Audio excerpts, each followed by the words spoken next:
So in this video, we are going to compare two powerful note-taking applications, which is the Obsidian and the Roam Research.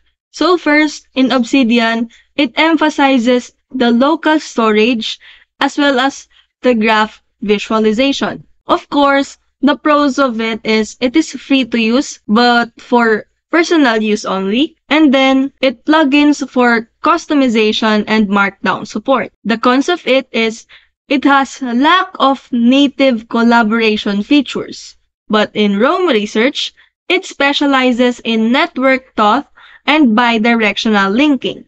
The pros of it is outliner-based approach, backlinking, and robust graph visualization. And its cons are expensive subscription model and no offline use. In comparison, use Obsidian if you prefer local storage and extensive customization, and choose Roam Research if you need a web-based, structured outliner with strong linking capability. For local, go with Obsidian. For deep, structured thinking, Roam Research offers a unique approach.